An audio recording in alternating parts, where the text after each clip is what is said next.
সেটা আবার থেকে 1 নাম্বার একটা ছেলে রাতারাতি 2 নাম্বার হয়ে গেল। কোনোভাবেই সে সেই 1 নাম্বারটাকে আর টিক করতে পারলো না। এরপর আসলে এসএসসি পরীক্ষা। এসএসসি পরীক্ষার আবার একটা মজা আছে, ফার্স্ট সেকেন্ড নাই তো। ছেলেটা পেলো জিপিএ 5, খবর নিয়ে দেখলো মেয়েটাও জিপিএ 5 পেয়েছে। তার মানে কি, এতদিনের স্ট্রাগলের পরে খেলাটা আসলো সমানে সমানে। ও, একটা কথা তো বলাই হয়নি, এই মাঝে মেয়েটাকে ফলো করতে করতে ছেলেটা নিজের ভিতরে কিছু একটা ফিল করা শুরু করেছিল। ওই ফিলিংটার নাম ভালোবাসা। ও ছেলেটা ভাবলো এসএসসি পরীক্ষা যেহেতু এবার দুজন সমানে সমানে চলে এসেছে, তো এবার ছেলেটার তার ভালোবাসার কথাটা মেয়েটাকে বলে দেওয়া উচিত।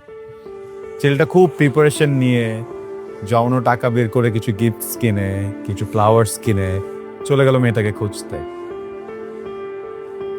সেই খোঁজা যে শুরু হলো আজও শেষ হবে না। আর মেয়েটাকে ছেলেটা আর খুঁজে পায়। মেয়েটার বাবা ট্রান্সফার হয়ে গেছিল। ছেলেটা এরপর অনেক চেষ্টা করেছে, স্কুল থেকে মেয়েটা বিভিন্ন ফ্রেন্ডসের কাছ থেকে মেয়েটা ঠিকানা বের করা, কোথায় ট্রান্সফার হয়েছে ইনফরমেশনটা বের করা, নো ইনফরমেশন।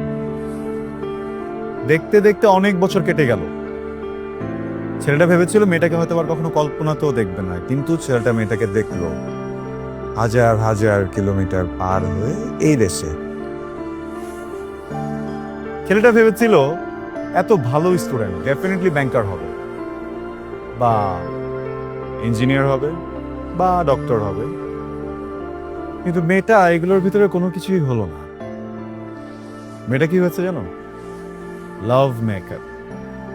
এটাও কি সম্ভব? তখন ছেলেটার মনে হলো যে ওকে, লাভের মানুষটা যেহেতু লাভ মেকার হয়ে গেছে, এখানে একটা গেম তো ছেলেটাকেও খেলতে হবে।